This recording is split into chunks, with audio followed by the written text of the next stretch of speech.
I'm here to testify today on HB 7270.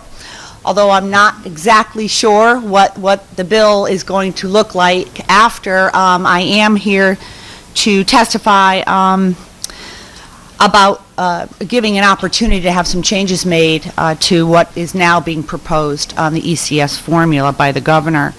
Supporting and advocating for education and children are at the core of why I became involved in public service.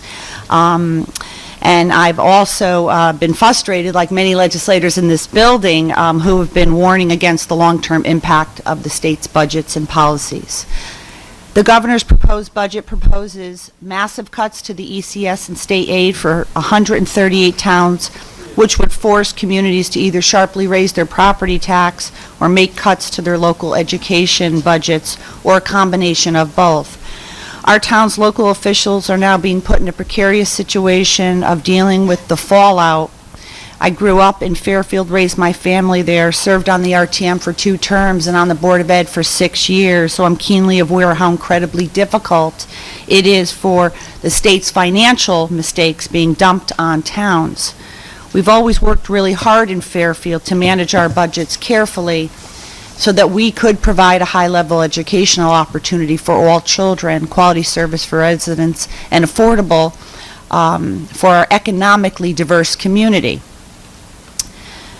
The state seems to be under the impression, though, that Fairfield is filled with very rich people, and that many families, we do have many families where both parents work to provide a good life for their families, sometimes working overtime, working multiple jobs.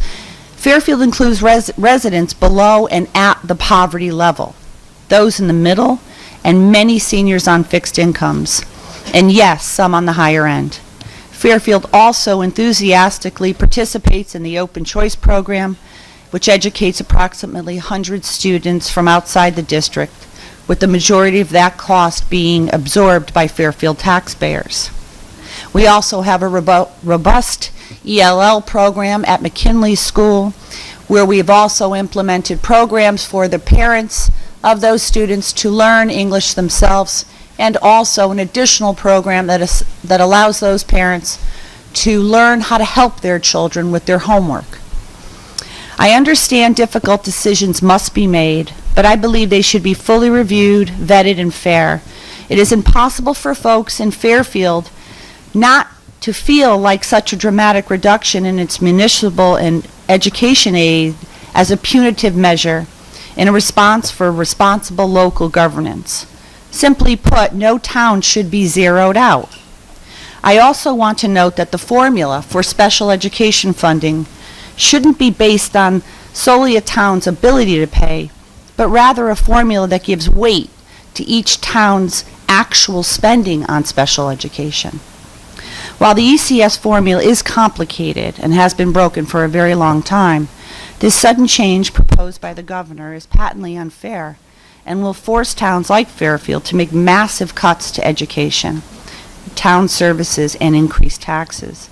But those actions will not just hurt taxpayers, they will hurt every single child in our town. I know that the legislature has been looking at the ECS formula for many years, and I know it's complicated.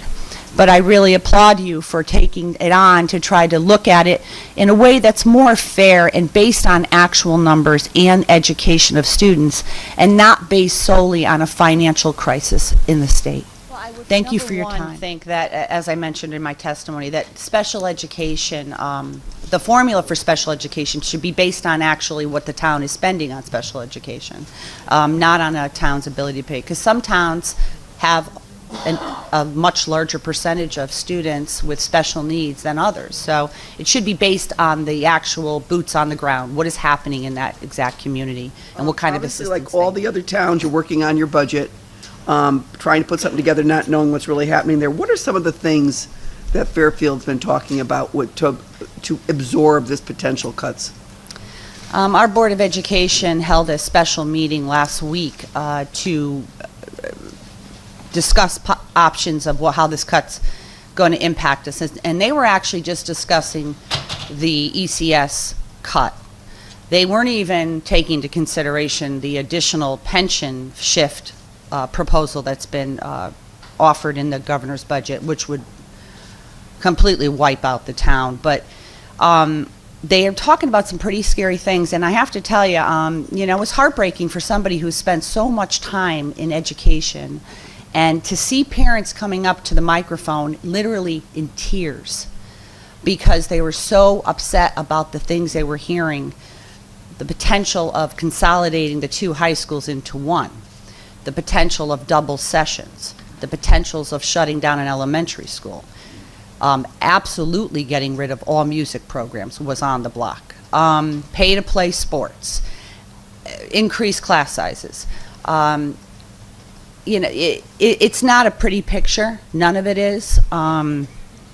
Raising taxes 5% is a huge hit. Obviously, we have a lot of seniors in our town, too, who couldn't afford that, who simply could not afford that kind of hit.